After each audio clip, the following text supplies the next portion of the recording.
জানু, আজকে রান্না করতে একদম ভালো লাগছে না। চলো না ডিনারটা বাইরে থেকে সেরে আসি। আমার ডার্লিং যখন একবার বলেছে বাইরে ডিনার করতে যাবে, তখন তো যেতেই হবে। আমি জানতাম তুমি রাজি হবে, এই জন্যই তো তোমায় আমি এত ভালোবাসি। তাহলে আমার ডার্লিং এর হুকুম এক্ষুনি পালন করা হোক। তুমি তাড়াতাড়ি রেডি হয়ে নাও, আমি এক্ষুনি আসছি। এখন আবার কোথায় যাবে? কোথায় আবার? মাকে তাড়াতাড়ি তৈরি হয়ে নিতে বলি, মাও তো যাবে। মা যাবে মানে? আমি আমার আর তোমার কথা বলেছিলাম। মা যদি না যায়, তাহলে মা কি খাবে? বাড়িতে যা আছে তাই খাবে। সব সময় আমাদের মাঝে মাকে কেন টেনে আনো? এসব কি কথা বলছো? আমি মায়ের কথা ভাববো না? তুমি আর আমি বাইরে ভালো খাবার খাবো, আর মা বাড়িতে যা আছে তাই খাবে? এও কি হতে পারে? তোমার কাছে কি শুধু আমার জন্য একটুও সময় নেই? তাহলে তুমি কি চাও, মা না খেয়ে থাকুক? আমি সেটা তো একবারও বলিনি। আচ্ছা ঠিক আছে, আমরা না হয় মায়ের জন্য কিছু নিয়ে চলে আসব। তার জন্য মাকে নিয়ে যাওয়ার কি দরকার আছে?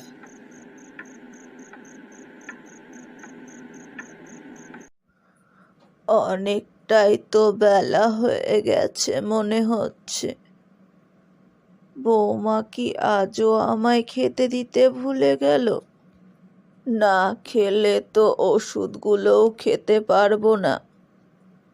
একবার কি বৌমাকে ডাকবো?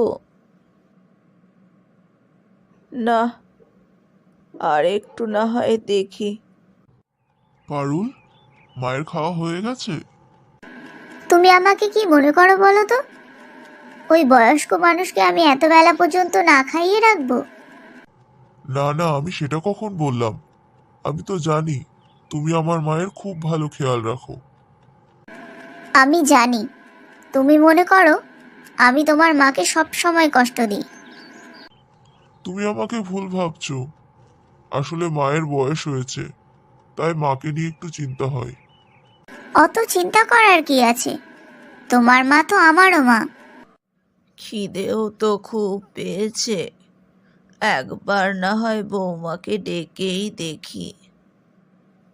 বৌমা, বৌমা, আজও কি আমায় খেতে দিতে ভুলে গেলে? এ তো মায়ের গলা মনে হচ্ছে। তুমি যে এক্ষুনি বললে মাকে খেতে দিয়েছো, তাহলে মা খেতে চাইছে কেন? আসলে তোমার মা এখন সবকিছুই ভুলে যাচ্ছে। ওনার ঠিক করে কিছুই মনে থাকছে না। ওনাকে সেই কোন সকালে আমি খেতে দিয়ে এসেছি। মা সবকিছু ভুলে যাচ্ছে? কই, এ কথা তো আমাকে আগে বলনি।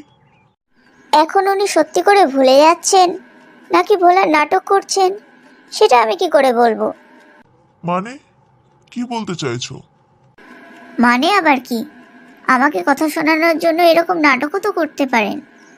কি যা তা বলছো? আমার মা মোটেও এরকম নয়। হ্যাঁ হ্যাঁ, খারাপ তো আমি। তাই এত দেখাশোনা করার পরেও আমাকেই কথা শুনতে হয়।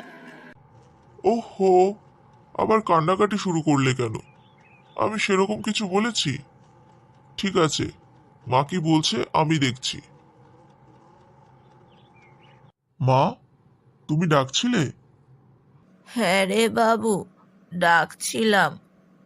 বৌমা মনে হয় আজও আমায় খেতে দিতে ভুলে গেছে। কিন্তু পারুল তো বললো ও তোমায় খেতে দিয়েছে।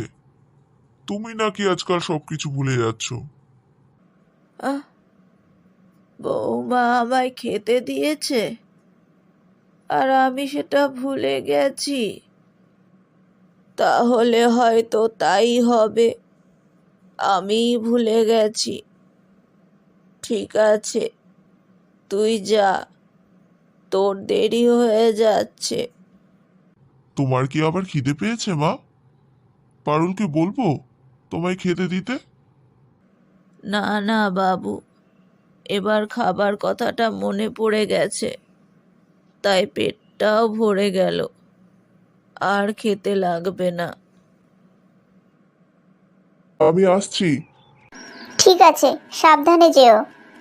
বলছিলাম, মায়ের মনে হয় খিদে পেয়েছে। মাকে না হয় আর একটু খেতে দিয়ে দাও। তাহলে আমি আসছি। ছেলের কাছে আমার নিন্দে না করলে আপনার বুঝি পেটের ভাত হজম হয় না? আমি তো বাবুকে কিছু বলিনি। না না, আপনি কোথায় কিছু বলেন? আপনি তো মহান মা। তুমি অকারণেই আমার সাথে ঝগড়া করছো। আমি বাবুকে কিছুই বলিনি। আর পেটের ভাত হজম হওয়ার কথা বলছো? পেটে ভাত দিলে তো হজম হবে। তার মানে আপনি কি বলতে চাইছেন? আমি আপনাকে না খাইয়ে রাখি? না না, সেটা আমি কখন বললাম? শুধুমাত্র সবাইকে ছেড়ে আমাকেই খেতে দিতে ভুলে যাও। আর বাবুকে বলেছো আমি নাকি এখন সব কিছু ভুলে যাচ্ছি? আমার সময় মতন আমি আপনাকে ঠিক খাবার দিয়ে যাব। আপনাকে অত চিন্তা করতে হবে না। কিরে পারুল, কেমন আছিস? মা, তুমি হঠাৎ এখানে কেন? তোর বাড়িতে বুঝি আমি আসতে পারি না? কেন আসবে না? নিশ্চয়ই আসবে, বারবার আসবে। হঠাৎ এসেছো, সেই জন্যই জিজ্ঞেস করছিলাম। তোকে খুব দেখতে ইচ্ছে করছিল, সেই জন্যে চলে এলাম। মা,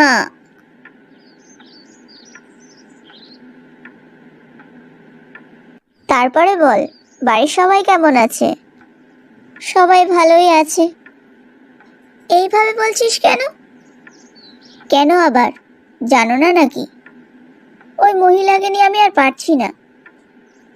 ওনার দেখাশোনা করা, ওনাকে সময়ে সময়ে খেতে দেওয়া,